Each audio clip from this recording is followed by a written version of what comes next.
आप सभी को स्वागत है मुंबई मिथिला न्यूज़ में।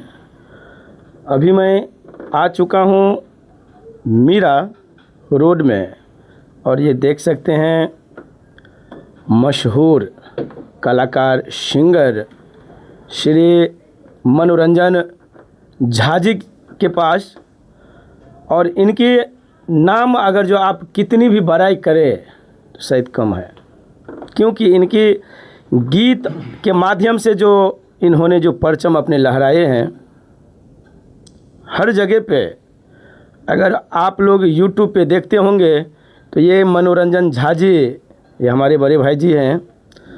YouTube पे जाके आप देखिए मनोरंजन झा, उनके गीत, उनके वीडियो जो वो बनाए हैं और कितने भाषा में उनकी गीत है, गाना गाए हैं, वो भी मैं आज बात करना चाहूँगा। और मैं उनके निजी आवास पे आया हूँ। देख सकते हैं पूरा सेटअप, पूरा जो स्टूडियो का जो सेटअप उनका होता है अच्छे खासे से बनाए हैं। और मैं बस बात करने जा रहा हूँ मनोरंजन झा जी, बड़े भैया जी से। आइए, स्वागत है भाई। धन्यवाद भैया, प्रणाम, आपको स्वागत है। नमस्कार, प्रणाम आप सबको और सभी देखने वाले सभी दर्शकों को मेरा मनोरंजन झा का प्यार भरा नमस्कार, प्रणाम। मैं बात मैथिली और हिंदी दोनों में ही करना चाहूँगा, क्योंकि झा सरनेम अगर जो है तो आप लोगों को भी मालूम होगा कि मिथिला से ही हैं। और पहले हम बात करना चाहूँगा, सर आप हैं कहाँ से? जी, मैं हरिपुर मोतीपुर गांव, मोतीपुर मौजा है, हरिपुर गांव का हूँ मैं। ये सिमराही से 7 किलोमीटर आता है, राघोपुर सिमराही से, सुपौल जिला के अंतर्गत आता है। बिहार सुपौल जिला से हूँ मैं, मोतीपुर गांव से। हरिपुर गांव है, मोतीपुर मौजा है जी।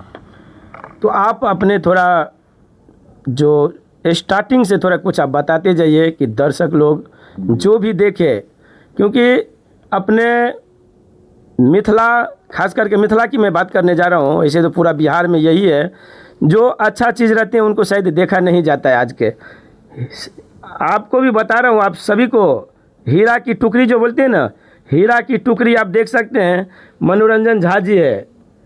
शायद बहुत कम आदमी देखे होंगे और आज मैं अपने इस मुंबई मिथिला न्यूज़ के माध्यम से सबको दिखाना चाहता हूँ। तो भैया आप स्टार्टिंग, अपने जीवन का जो स्टार्टिंग, जो ये संगीत की जो दुनिया में जब से आए, थोड़ा आप मतलब विस्तार से बता देंगे आप? जी बिल्कुल। मैं पैदा हुआ था, मेरे पिताजी श्री ललित नारायण झा, गवैया के नाम से वो जाने जाते थे अपने एरिया में, गायक श्री ललित नारायण झा। अब तो पिछले साल वो गुजर गए और अभी देख रहे हैं कि मेरी माताजी भी ये 26 मार्च को गुजर गई। तो पिताजी गायक थे, तो ठुमरी के क्लासिकल के गायक थे वो, तो उनसे ब्लड में ही हमको संगीत जो है मिला था विरासत में। वहाँ से फिर हमने फटाफट, लेकिन वो हमेशा रोकते थे हम लोग, बोलते थे नहीं संगीत मत करो, पढ़ाई लिखाई पे ध्यान दो। बड़ी छुप छुप के हम लोग करते थे, सब कोशिश करते थे। तो मोतीपुर गांव में मिडिल स्कूल में पढ़ने के बाद फिर करजैन हाई स्कूल में हमने अपना 10th किया, बोर्ड एग्ज़ाम वहाँ से मैट्रिक से पास किया। उसके बाद अच्छे नंबर्स थे मेरे, मैथमेटिक्स अच्छे थे, तो मैं इंजीनियरिंग करने के हिसाब से फिर सहरसा RM कॉलेज सहरसा में मैंने 12th किया, इंटरमीडिएट किया। तो वहीं पे एक पेशकारनी चाची थी हमारी और पेशकार साहब थे सहरसा कोट के, तो उनका वो गाना वाना सुनते थे। कभी कभार शाम को दोस्त लोग बैठ के हम लोग शाम को जब एंटरटेन करते रहते थे, तो उन्होंने सुना तो बोला अरे बहुत अच्छी आवाज़ है, रिकॉर्ड करेंगे हम आपको मेरा गाया हुआ। तो अंगिका भाषा में भैया पहला मेरा गीत आया था तृप्ति शाक्या जी के साथ जी। वहाँ पे एल्बम का नाम था पान खिलाए दे बाबू, अंगिका में, अंगिका भाषा में। तो गुनगुना देंगे तो वो सिर्फ एक? जी। उसमें जो तृप्ति जी ने गाया था वो गीत था, जब सूरज ढले जब दिन हो ढले, जब मिलन के आवे बेला, तो मिलिहा पिया अकेला।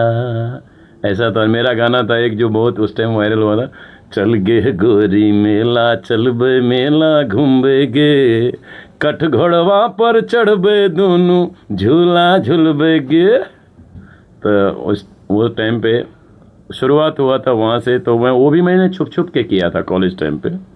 तो पापा को पता नहीं था कि मैं कॉलेज वहीं से जाता था। समस्तीपुर में पांडे जी का स्टूडियो था जी जी, मुजफ्फरपुर में। मुजफ्फरपुर में पोखर पे तालाब पे पांडे जी का स्टूडियो था, सूर्या कैसेट से। तो वहाँ से पहला एल्बम मेरा ये आया था, और पान खिले दे बाबू। उसके बाद दूसरा फिर उन्होंने किया, गोरकी कनखी मारे, एक एल्बम नीलम कैसेट में जाके हमने वहाँ पे पांडे जी भी शायद वो भी। पहला गाना सर आप कौन सा एसपी में गाए थे, कौन सा साल में? ये 97 की बात है, 98 99 की शायद। देख सकते हैं कितने पुराने गायक सिंगर साहब है।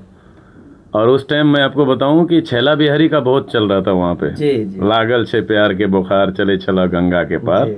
तो छैला बिहारी के चक्कर में इन लोगों ने जो प्रोड्यूसर थे हमारे, जिन्होंने गाना रिकॉर्ड करवाया था, तो उन्होंने मेरा नाम मन्नू बिहारी रख दिया था।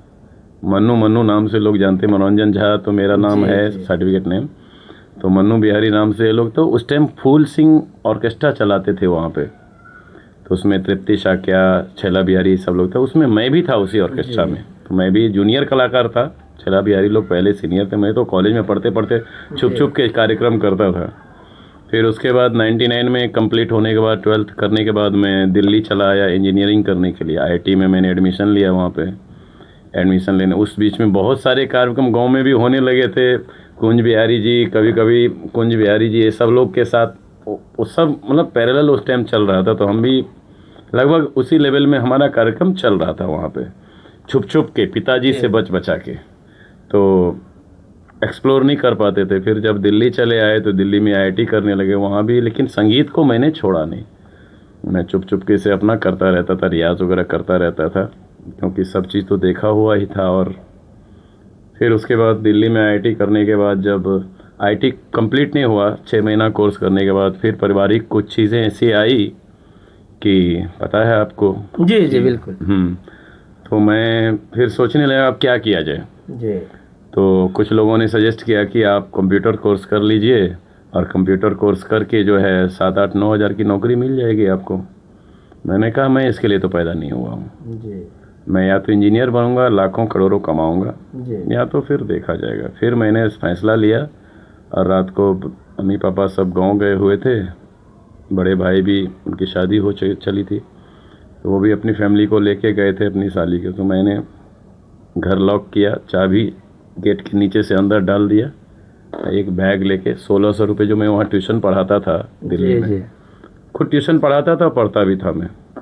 तो बहुत स्ट्रगलफुल लाइफ रहा हमारा, बचपन में भी, कॉलेज में, सब 6ठी क्लास से मैं ट्यूशन पढ़ा रहा हूँ कि अपने खर्चे हम खुद ही निकालते थे कमा कर, क्योंकि पारिवारिक स्थिति इतनी अच्छी नहीं थी। पिताजी इसीलिए रोकते थे कि वो गायक होके, उनको बहुत तंगी में लाइफ चल रही थी बचपन से।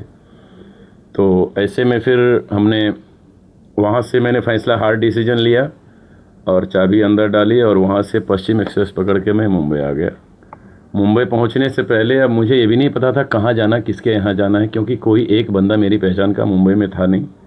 तो फिर मैंने ट्रेन में मैं पूछता था लोगों को, भाई कहाँ जाना है, मुंबई में कौन सी अच्छी जगह है कलाकारों के लिए, कौन सा। आपको पता नहीं थे कि हम कहाँ जाऊँ, मुंबई में किस जगह पे उतरूँ, कहाँ पे रहूँ? मुंबई जा रहे हैं बस। मतलब इस मुंबई शहर में आपको उस समय में कोई नहीं थे। और मुंबई आने का भी डिसीजन मेरा जो हुआ, उस टाइम एक सीरियल चल रहा था जय हनुमान, धीरज कुमार कृत आता था टीवी पे, धीरज कुमार जय हनुमान, वो आता था। तो वहाँ पे एक मराठा ऑडिटोरियम का एक कंपटीशन हुआ था, वहाँ पे मैंने मधुबन में राधिका नाचेरी गाया था, क्लासिकल वाला। तो सबसे फर्स्ट प्राइज मुझे मिला था शुभा मुदगल जी और धीरज कुमार जी के हाथ। ये अफाक खान, धीरज कुमार सीरियल के अफाक खान थे डायरेक्टर, अफाक खान और शुभा मुदगल जी के हाथ। दिल्ली में मिला था? दिल्ली में मराठा ऑडिटोरियम में मुझे मिला था। तो उन्होंने मुझे बोला, अरे बेटा आप यहाँ क्या कर रहे हो, आप मुंबई आ जाओ, लाइव बना देंगे आपकी, ये वो जो भी होता है। जी, मैं उनको बड़ा श्रेय देता हूँ इसके लिए, मुंबई आने। तो मैं उनकी बात में, मैंने डिसीजन कार्ड था मेरे पास, मैं लेके चला आया। मुंबई उतरने से पहले अब मैं ढूंढने लगा कहाँ जाना चाहिए, क्या उतरना, मुंबई में कहाँ जगह अच्छा है। ट्रेन में पूछता था, कोई बोलता था अंधेरी, कोई बोलता था बोरीवली, कोई बोलता था सांता क्रूज, कोई बोलता दादर। मैंने कहा ये कैसा नाम है भाई, हमारे यहाँ तो समस्तीपुर, मुजफ्फरपुर, सिमराही, राघोपुर, मोतीपुर से ये सब होता है, ये कैसा नाम है। तो अजीब सा लग रहा था। जी जी। फिर मैंने डिसीजन ही नहीं लगा मैं उतरूँ कहाँ पहली बार। तो फिर मैंने कहा अच्छा मुंबई शुरू कहाँ से होता है? बोला बोरीवली से शुरू होता है मुंबई। तो मैं बोरीवली में उतर गया पश्चिम एक्सप्रेस से।